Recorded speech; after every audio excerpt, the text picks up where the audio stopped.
The wind came from the east, carrying salt and ambition.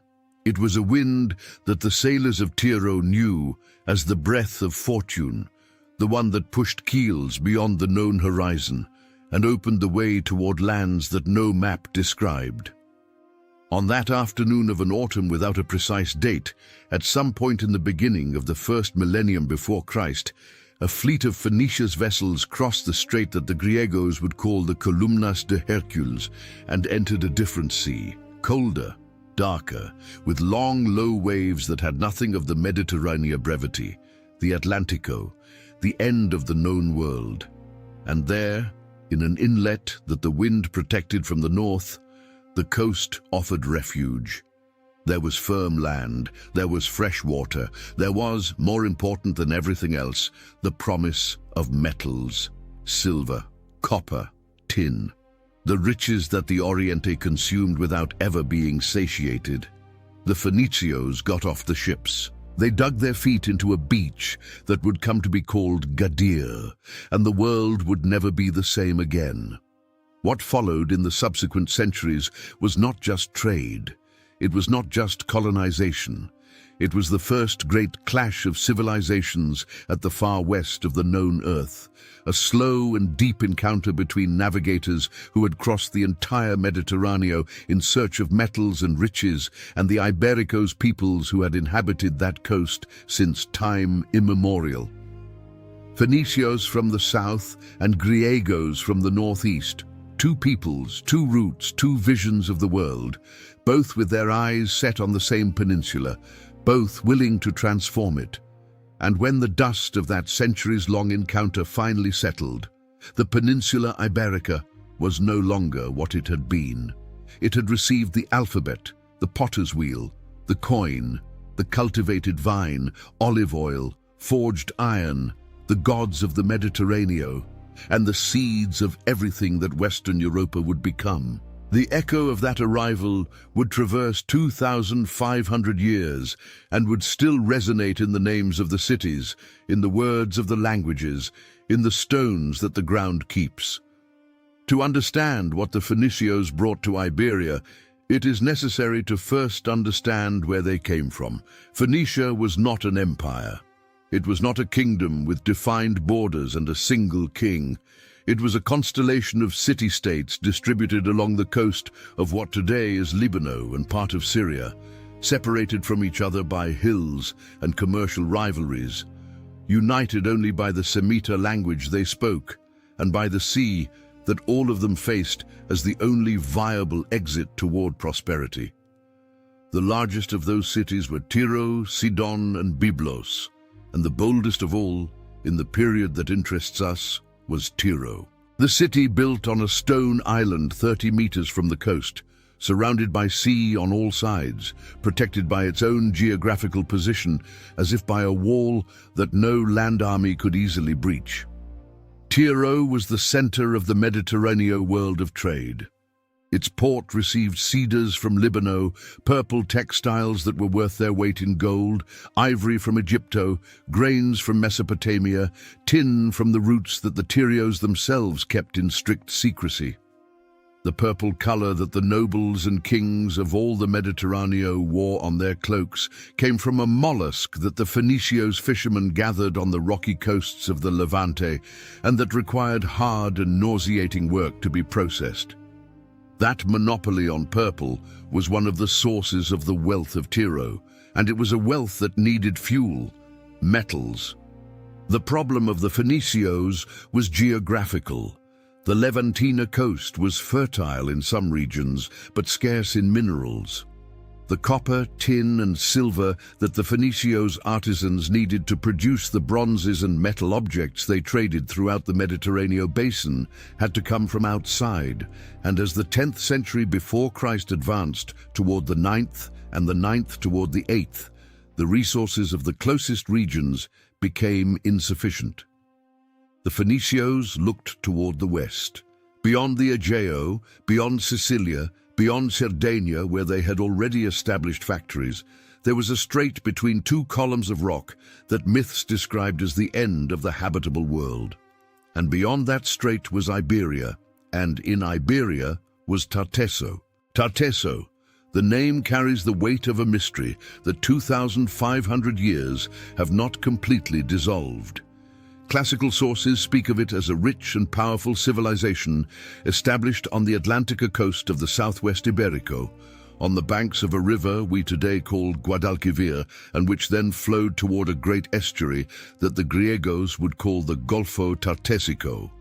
It was a territory of fertile plains, of silver and copper mines, of irrigation networks, of a people who had developed their own cultural identity during the centuries of the Bronze Age, without any Mediterranean navigator knowing of its existence. The Biblia mentions Tarsus as a place of fabulous wealth, a land to which King Solomon sent expeditions in search of silver and other precious metals.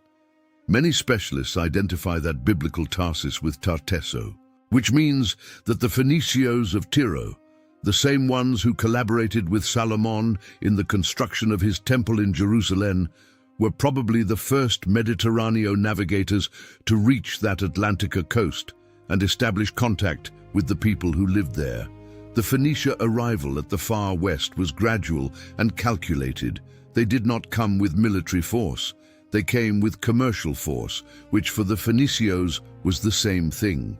Classical tradition places the foundation of Gadir, the city we know today as Cadiz, around the year 1100 before Christ, although modern archaeology points to the 9th or 8th century as the moment when the material remains of the Phoenicia presence begin to be clearly identifiable in the region. What is certain is that Gadir, whose Phoenicio name simply means dwelling or wall, became the most important base of the Phoenicians on the Peninsula Iberica, a city founded strategically on a small island next to the mouth of a river, at a prudent distance from the coast, but with easy access to the interior, following the model of Tyro with its protective insularity. On the other side of the walls of Gadir, the Atlantico, inside them, the westernmost warehouse of the Mediterranean world. The Phoenicians did not come only to exchange ceramics for metals, they came to build. On the coast of what today is Andalusia, they founded or established factories at several strategic points along the shoreline. Malacca, which the Romanos would call Malaga, next to the mouth of a river that facilitated access to the interior. Sexy, which today is Almuñécar, in a coastal inlet that offered a protected natural harbor. Abdera, the current Adra, with access to silver mines in the nearby mountains. In Portugal, the Phoenicia presence extended to the estuary of the Tajo, where archaeological remains confirm the existence of factories that the Tyrios navigators used as stopovers on voyages toward the north, and to the estuary of the Sardo, where the factory of Abul, the only Phoenicia structure still visible today in territory Portuguese, was built in the mid-7th century before Christ with a markedly oriental architecture. A quadrangular floor plan with compartments around a central courtyard. The River Sardo was navigable for considerable distances from the coastline, and the Phoenicians knew how to use rivers as roads to the interior. Through those waterways, they went up to the Alentejo, to the mines and the villages where bronze was still the most advanced alloy that the Ibericos metallurgists knew. What the Phoenicians brought in exchange for the Ibericos metals was a silent revolution that the peoples of the peninsula absorbed with a speed that archaeologists still study today. They brought iron metallurgy. Before the Phoenicia arrival, bronze dominated the technology of the Ibericos peoples. Iron was harder to work, but much more abundant, and in the right hands, incomparably more resistant. With the Phoenicians, iron reached the Ibericos workshops, and with it the capacity to produce tools and weapons that bronze had never been able to match in durability. They brought the potter's wheel, which allowed for the production of ceramics with a regularity and speed that manual work never achieved. They brought the most sophisticated mining exploitation techniques of the Eastern Mediterranean.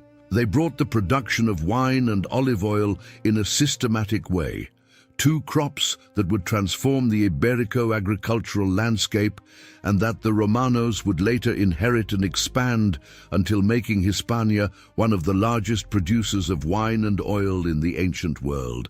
But perhaps the most lasting gift was the most invisible of all: the alphabet.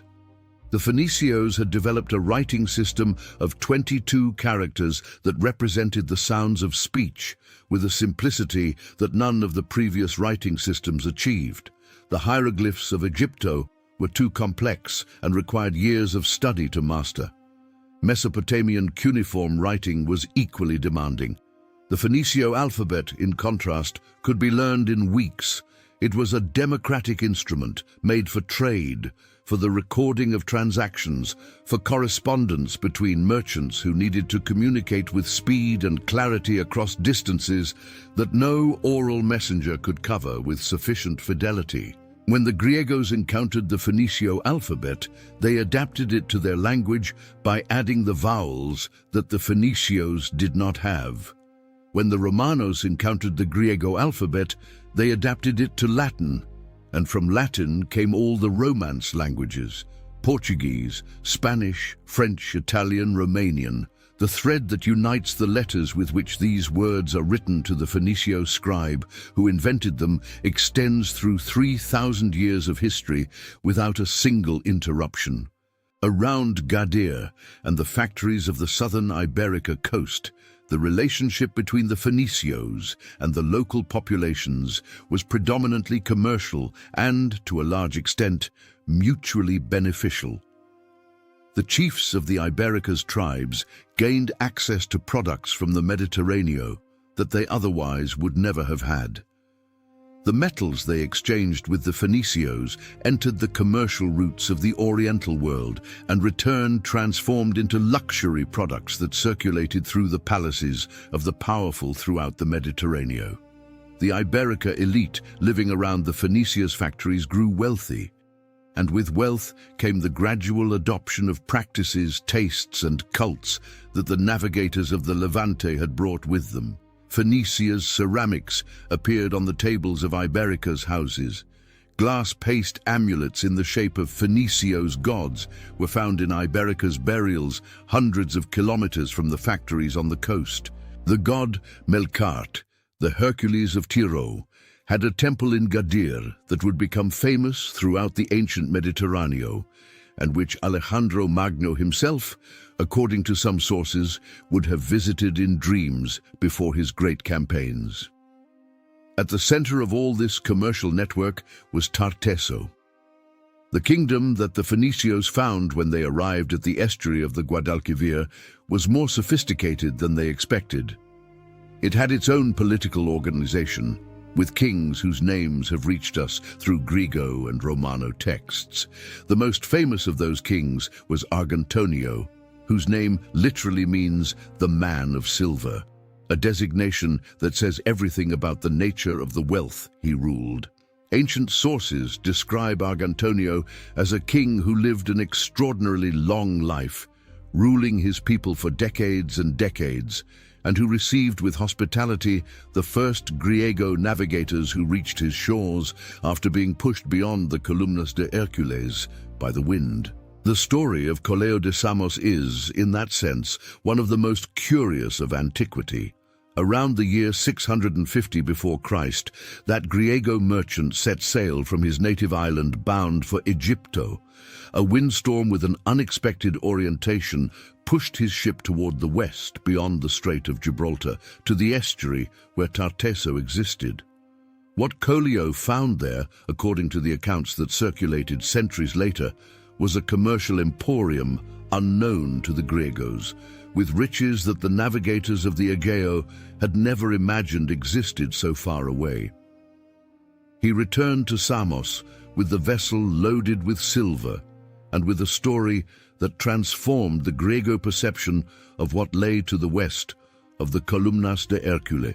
While the Phoenicians dominated the south of the Peninsula Iberica with their network of factories and their privileged relationship with Tartesso, The Griego world processed the information that Coleo and other navigators were bringing from the margins of the western Mediterranean. The Griegos were, like the Phoenicians, a people of city-states without a unified central government, and their coastal cities had a tradition of sending colonies to distant lands that dated back to the 8th century before Christ.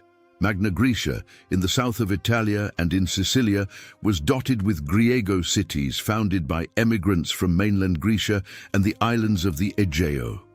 The coasts of the Mar Negro had nearly 90 Griego colonies established between the 6th and 4th centuries before Christ. The Mediterranean was, for the Griegos, a familiar lake, and every new trade route was a new opportunity for expansion. Among all the Griego cities looking west, the boldest was Phocaea.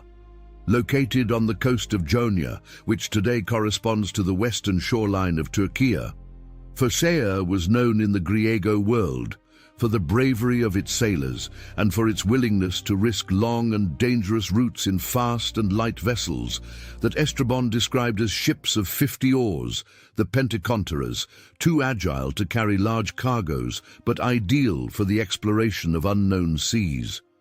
Around the year 600 before Christ, a Phocaea expedition reached the mouth of the river Rodano in the south of present-day Francia and founded a city there called Massalia, the current Marsella, on a coast that the indigenous Celtars inhabited, but that no Mediterranean navigator had yet colonized permanently. Massalia grew rapidly, becoming the base from which the Phocaeans looked even further toward the west, toward the coast that the accounts of Coleo and other adventurers described as a land of unimaginable riches. 25 years after the founding of Massalia, around the year 575 before Christ, an expedition of Massaliota's settlers descended along the coast of Catalonia and reached a small inlet in the northeast corner of the peninsula Iberica, where two rivers flowed into the Mediterranean and where a rocky islet only 100 meters from the coast offered exactly the type of position that the Phocaeans preferred for their foundations. Insular, defensible, with access to fresh water, with a natural harbor that the north winds could not make impracticable. There they founded a settlement they called Palliapolis, which simply means the old city, and which would be the first embryo of the colony that history would know as Emporion, the market. The name says everything about the intentions of its founders. They did not come to conquer. They came to exchange. The territory around Emporion was inhabited by the Indigetes, an Iberico people who had controlled that part of the Catalana coast for centuries. The relationship between the newcomers and the locals was not immediately friendly. The Indigetes were warriors and did not easily trust foreigners arriving from the sea with ships loaded with wine and ceramics and asking for grains and metals in return.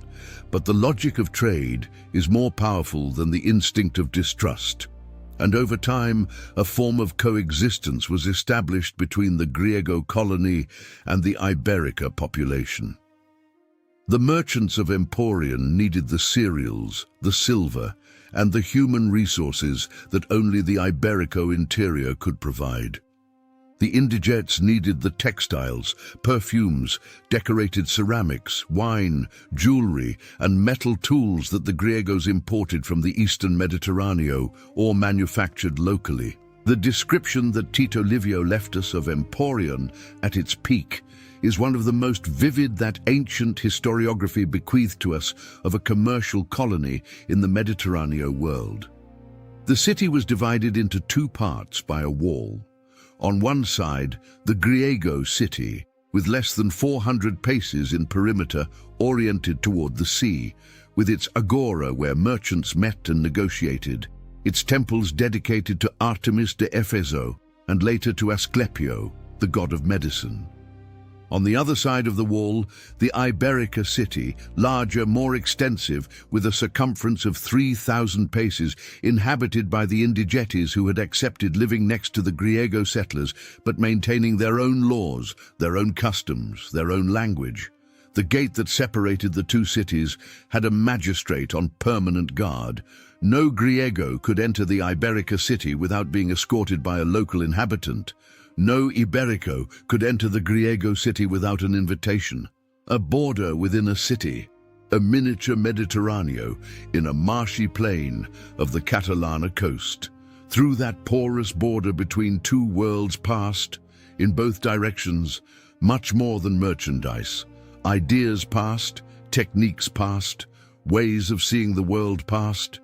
The Ibericos around Emporion learned to use the wheel to make ceramics. They learned to mint coins.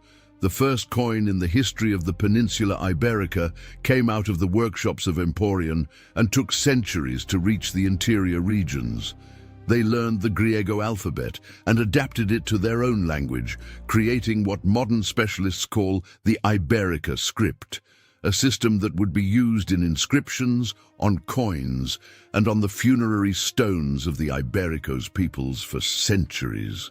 They learned to consume wine regularly, a cultural novelty that transformed the social habits of the Iberica's elites of the peninsula northeast. The Griegos, for their part, learned to cultivate and eat the products of the Iberico soil, to adapt their commercial practices to local realities, to negotiate in two languages, to build political bridges with local chiefs who guaranteed the security of the land routes to the interior. The survival of Emporion was put to test long before the Romanos arrived. Around the year 546 before Christ, the Persa king Giro el Grande conquered Phocea, the mother city of all the settlers who inhabited Massalia and Emporion. The Phocaeos, who did not want to live under Persa rule, embarked with their families, their gods, and their belongings, and went into exile. One part went to the colony of Eulalia in Corsica, which quickly became too populous and turbulent for the Cartagineses and Etruscos, who shared the western Mediterraneo, to endure without reaction. In the year 535 before Christ, an allied Cartaginese and Etrusca fleet fought the so-called Battle of Eulalia against the exiled Phocaeos. The result was ambiguous in terms of naval losses, but decisive in terms of consequences. The Phocaeos of Eulalia fled toward the south, toward Elea in the south of Italia, and those who could still leave departed for Massalia and toward Emporion, suddenly swelling the populations of those cities with refugees who had lost their homes twice in less than a generation. Emporion survived. More than that, it grew. It absorbed the refugees, expanded toward the mainland, built its second city, the Neapolis, the new city, and became the most important commercial center of the northeast Iberica coast. While Emporion resisted and flourished in the northeast, the south of the Peninsula Iberica lived through a silent and dramatic transformation. Tartesso disappeared. Not suddenly, not through a military conquest or a single natural disaster, but in a way that historians still debate without reaching a definitive conclusion. References to Tartesso in Griego and Romano sources become scarcer and more vague from the 6th century before Christ onward, and the archaeological materials that characterize the Tartessica culture simply stop appearing in excavations around the year 500 before Christ. The kingdom that for 2 or 3 centuries had been the most important partner of the Phoenicians in the far Mediterranean west, and the golden dream of the first Griego navigators who had reached the Atlantico simply dissolved into history without leaving an identifiable moment of collapse. The theories are several. One points to the fall of Tiro at the hands of the Neo-Babylonico king Nabucodonosor, who after a 13-year siege forced the great Phoenicia city to surrender around the year 587 before Christ. With Tiro weakened, the trade routes that sustained the economy of Tartesso were interrupted. Without the Phoenicia demand for Ibericos metals, the Tartessica economy lost its engine. a civilization that had built its wealth on exchange and on the position of intermediary between the mining Iberico interior and the eastern Mediterranean world, depended structurally on that Mediterranean world continuing to want what it sold. When the anchor of the system, the city of Tiro, shattered under the weight of Oriental conquests, the current reaching the far west simply stopped. And what stops in economics is always harder to restart than what never stopped. Another theory invokes geoarchaeological evidence of a high-energy maritime event, perhaps a tsunami, that would have devastated the low coasts of the Gulf of Cadiz where Tartesso prospered. The Romano geographer Estrabon describes the estuary of the river Tartessos as a region of shallow waters, of shifting sandbanks, of a coastal topography that any high-energy event could have permanently reconfigured. If a sufficiently high wave had swept those coasts in the 6th century before Christ, the port cities of Tartesso would have been the first to be destroyed, and reconstruction in a society without the logistical support of a great empire would have been slow, perhaps impossible. A third theory points to the rise of Carthago, the great Phoenicia colony of North Africa, which after the Battle of Alalia emerged as the new naval power of the Western Mediterranean and took for itself control of the trade routes that Tiro could no longer secure, imposing different conditions on the southern Iberico's peoples. Probably it was not just one thing. Probably it was all of that at once, a confluence of pressures that a kingdom without the power of an empire could not resist. Carthago. The name is Phoenicio in its origin, Quat Hadashts, which means the new city, founded in North Africa, in what is today Tunis, according to tradition around the year 814 before Christ, by the Phoenicia princess Dido, sister of the king of Tiro. Carthago inherited from its Levantina's origins both the commercial vocation and the naval talent. In the centuries when the power of Tiro was being eroded by successive Assyria's, Babylonicas and Persia's conquests, Carthago grew to become the greatest naval power of the Western Mediterranean. And when Tiro fell and the Western Phoenicia network was left orphaned of protection, it was Carthago that took it under its wing. The Phoenicios of Iberia came to be known as Punicos, the name the Romanos gave them, and their presence on the peninsula gradually passed from a network of independent commercial factories to an organized political structure under the growing influence of Carthago. For the Griegos, the Cartaginese expansion in the south of Iberia was worrying news. The clash between the two Mediterranean powers for control of the western trade routes had old tensions, and the Battle of Alalia had been only one episode of an antagonism that would never completely cease. In Iberia, Griegos and Cartagineses found themselves face to face, the Griegos dominating the northeast coast, the Cartagineses the south coast, and with a tendency to expand their influence further and further north. The borders were fluid and the tension constant, but for decades a kind of commercial balance was maintained because both sides needed peace for their businesses and because the Ibericos, proud and warlike, were not easily dominated by either. This balance was not static. In the decades of the 5th century before Christ, when Atenas was at the height of its power and the democracy Athenians was producing its most lasting architectural and philosophical works, Emporion benefited from a period of great prosperity linked to the supply of grains for the Griego world. The Atticus amphorae, the ceramics with the black and red figures that the master artisans of Atenas produced in their kilns of the Ceramico, appeared in the excavations of Emporion and neighboring Iberico sites in quantities that confirm the extent of the trade routes linking the northeast Iberico-Mediterraneo with the heart of the classical Griego world.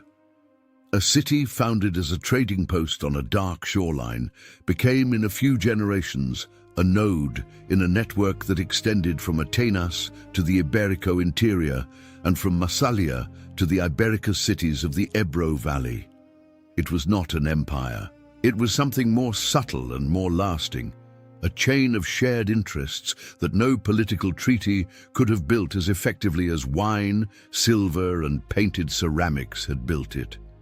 The nature of this balance can be read clearly in the letters that archaeologists found in Emporion.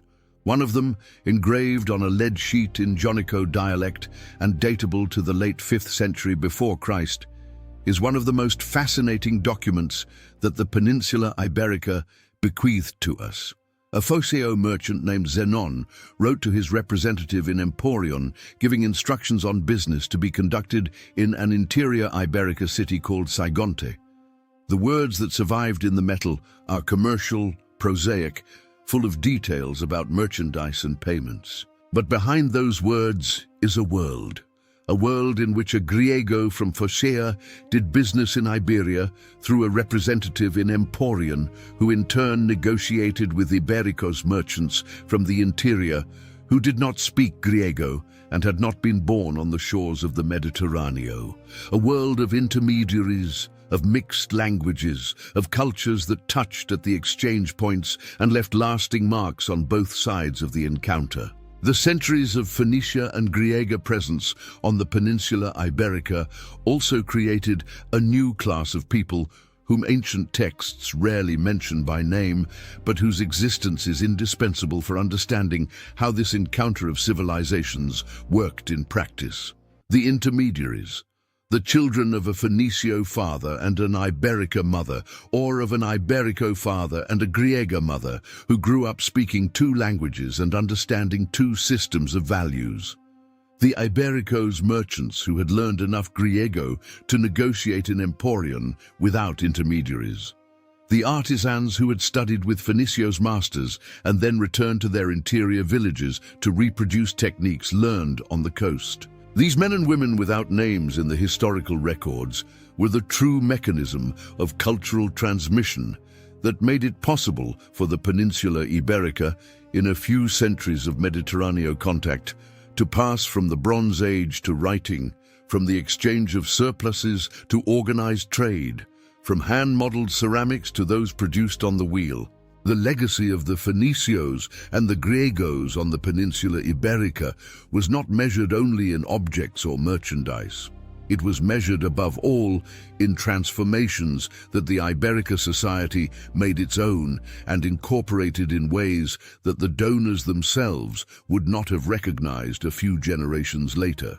The Ibericos, living around the southern Phoenicia's factories, adopted funerary practices and religious cults that mixed Levantino's elements with local traditions in ways that no Phoenicio priest would have approved as orthodox, but that worked within the categories of the sacred that the Ibericos knew. Those living around Emporion developed forms of art that combined sculpture techniques learned from the Griegos with entirely Iberica's iconography and themes. The Dama de Elche, with its richness of ornaments and its sobriety of expression, is frequently described as the most perfect example of this synthesis, an Iberico face with Griego sculptural vocabulary that produced something that was neither one nor the other, but genuinely its own. Language was another dimension of this profound transformation. The Phoenicio alphabet reached the Iberico south with the merchants of Tiro and was adopted and adapted by the local populations.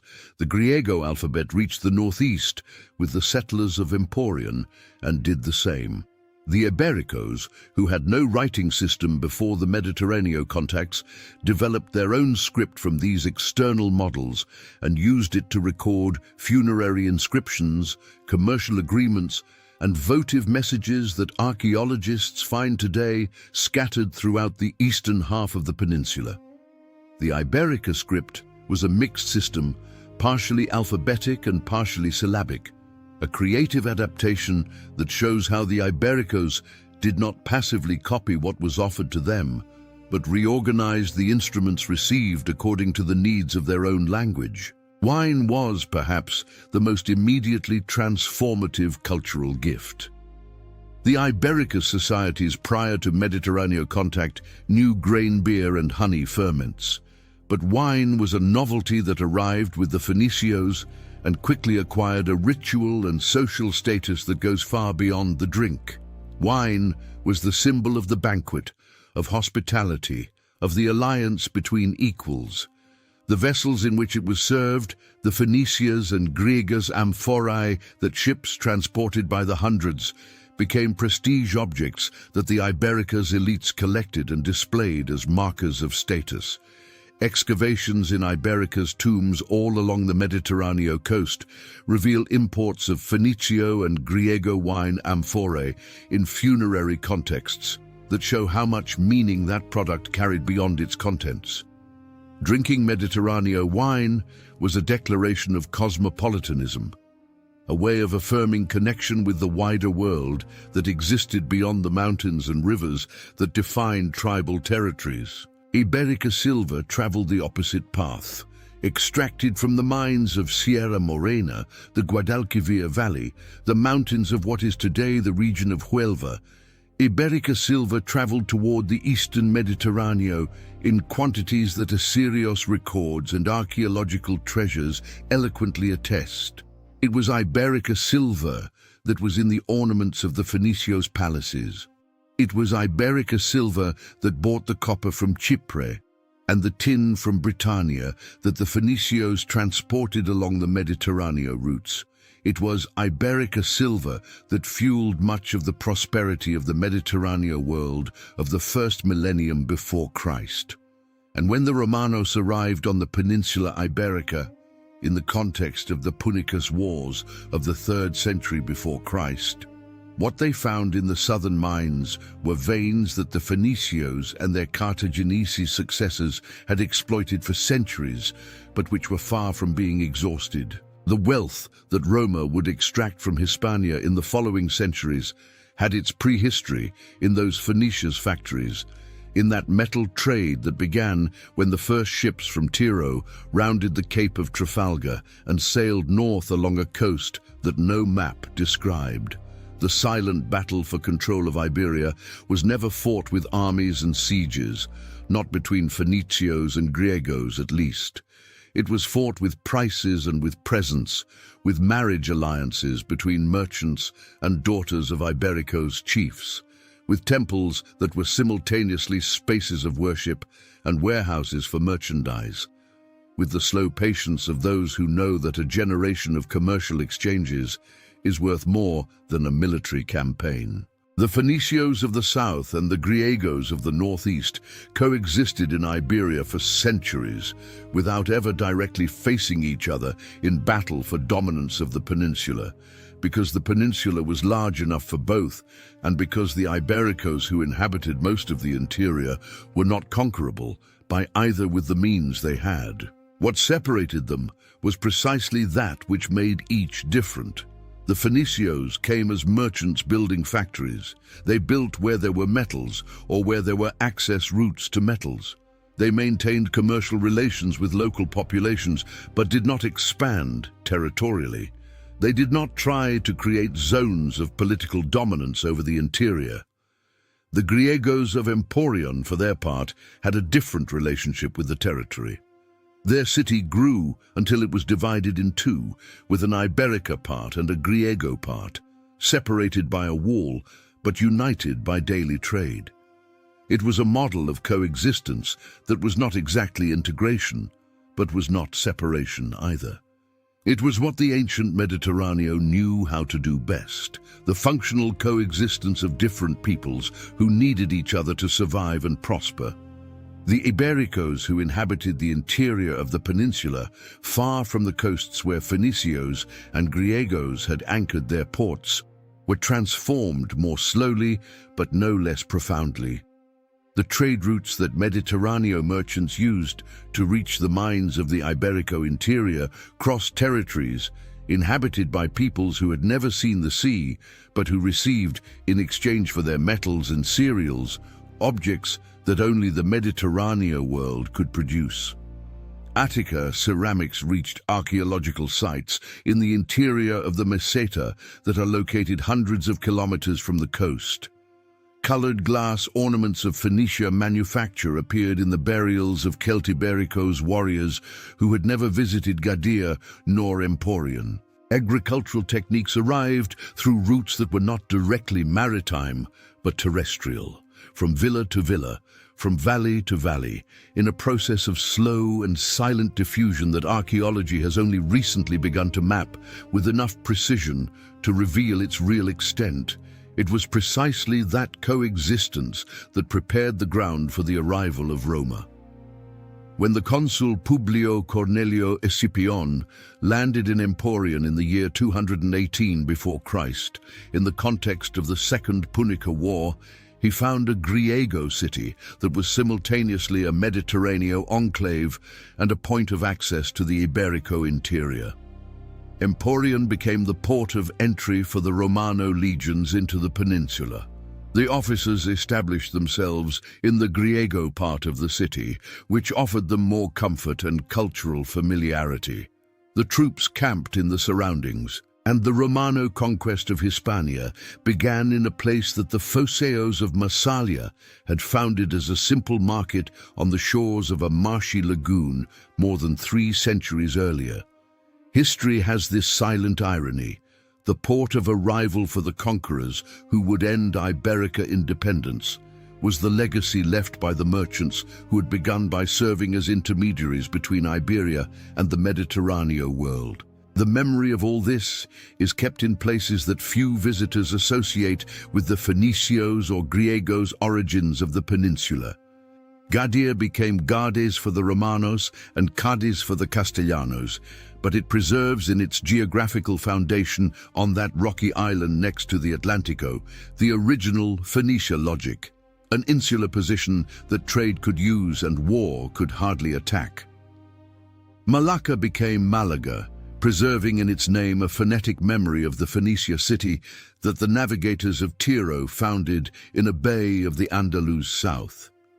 Emporion became Emporiae for the Romanos and then simply disappeared, leaving its remains buried under the Girondins plain until the Catalanes archaeologists of the early 20th century began to excavate and reveal what lay beneath: the walls, the agora, the temples, the grain silos, the divide between the Griego city and the Iberica city, the physical testimony of the life those two worlds had built together on the edge of the westernmost Mediterranean.